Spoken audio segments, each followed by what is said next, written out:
Heart breaking news. Visakhapatnam steel ప్లాంట్లో 8 మంది మసైపోవడం, 6 చికిత్స పొందడం, వారి కుటుంబాల కష్టాలు కన్నీరు చూసి దేవుణ్ణి ప్రార్థిస్తున్నాను. అసలు ఏ విధంగా దేవుడు వారికి ఆత్మ శాంతి కలిగించాలని మాటల్లో సరిపోదు. అందరూ ఈ కుటుంబాల కొరకు ప్రార్థించండి. మీ అందరికీ తెలుసు, విశాఖపట్నం స్టీల్ ప్లాంట్ కొరకు గత 5 సంవత్సరాలుగా నేను ఆంధ్రప్రదేశ్ హైకోర్టులో ఫైట్ చేసి 8 లక్షల కోట్ల స్టీల్ ప్లాంట్ని అమ్మకుండా ఆంధ్రప్రదేశ్ హైకోర్టులో చీఫ్ జస్టిస్ ముందు, జస్టిస్ నరేంద్ర గారి ముందు, జస్టిస్ శేషాయి గారి ముందు నేనే వాదనలు వినిపించి ఇప్పటికి కూడా అమ్మకుండా కాపాడుతున్నాను. కానీ ఈ రాజకీయ నాయకులు ఏం చెప్పారు? మేము విశాఖపట్నం స్టీల్ ప్లాంట్ని కాపాడుతాము, అభివృద్ధి చేస్తాము, అమ్మకుండా ఫైట్ చేస్తామన్న పవన్ కళ్యాణ్ ఏమయ్యాడు? ఈరోజు చంద్రబాబు నాయుడు గారు పెద్ద పెద్ద వాగ్దానాలు ఇచ్చాడా? అక్కడ ఉన్న ఎంపీ, వాళ్ళ బంధు విశాఖపట్నం ఎంపీ, ఆయన పేరు గుర్తులేదు, వీళ్ళందరూ ఏమయ్యారు? ఇప్పుడేమో స్టీల్ ప్లాంట్ మినిస్టర్ వచ్చి కుమారస్వామి టూర్లు చేస్తున్నాడు. ఏంటి ఈ పాపాన్ని దేవుడు క్షమిస్తాడా? ఇలాంటి ఘటన ఇంకొక దగ్గర ఏ దేశంలో అయినప్పటికీ రాజీనామా చేయకుండా ఉంటాడా? తక్షణమే స్టీల్ ప్లాంట్ కుమారస్వామి రాజీనామా చేయాలి. అప్పుడు ఏవియేషన్ మినిస్టర్ యాక్సిడెంట్ అయిన భోపాల్ ఫ్లైట్లో 280 మంది చనిపోతే ఆయన రాజీనామా చేయడు. నీట్ పరీక్షల ద్వారా లక్షల మంది యువతీ యువకులకు అన్యాయం జరిగిందంటే ఎడ్యుకేషన్ మినిస్టర్ రాజీనామా చేయడు. దీని అంతటికీ కారణం ఆయన అసలు ఆయన ఎప్పుడూ రాజీనామా చేయడే.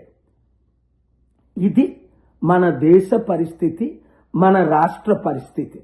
చంద్రబాబు నాయుడు గారు 75 సంవత్సరాల్లో మీకు ఇంకా ముఖ్యమంత్రి పని చేయడం వస్తుందా? రాజీనామా చేయొచ్చు కదా. ఎందుకంటే రాష్ట్రాన్ని కాపాడలేని మీరు, ప్రజల్ని కాపాడలేని మీరు, ఇచ్చిన వాగ్దానాలు నెరవేర్చలేని మీరు, ఎవరైనా 6 వాగ్దానాల గురించి మాట్లాడితే 4 కొస్తానంటారు. నేను నోరిప్పి కేసులు పెట్టి ప్రజల కొరకు, ప్రత్యేక హోదా కొరకు, స్టీల్ ప్లాంట్ కొరకు ఫైట్ చేస్తుంటే నా చారిటీలను దోచుకోవడానికి చంద్రబాబు నాయుడు గారు, మీరు, పవన్ కళ్యాణ్, లోకేష్, రామ్ మాధవ్, ఆ బీజేపీ ప్లాన్లన్నీ నాకు తెలుసు. ఎవరితో ఏం చేస్తున్నారు, ఎలా చేస్తున్నారు, ఎలాగ ఇబ్బందులు నన్ను పెట్టడానికి మీరు అనుకుంటున్నారు.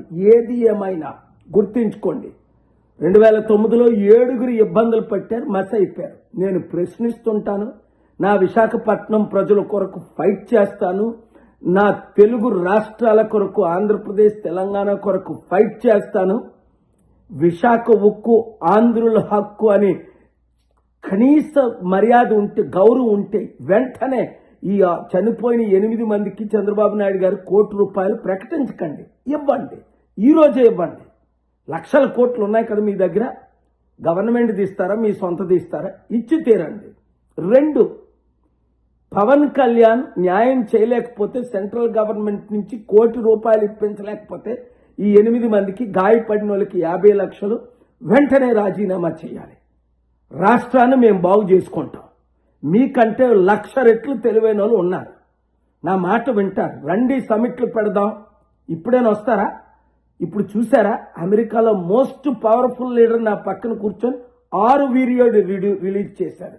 మైక్ జాన్సన్ గారు, ట్రంప్ గారు సెప్టెంబర్ 24ని సమిట్ పెడదామని వాషింగ్టన్ రండి. తెలుగు ముఖ్యమంత్రులు, రాష్ట్ర ముఖ్యమంత్రులు, అప్పులు తీర్చుదాం, అభివృద్ధి చేద్దాం. ఈ వీడియో అందరికీ చేరినంత వరకు షేర్ చేయండి. రాష్ట్రాల్ని కాపాడండి.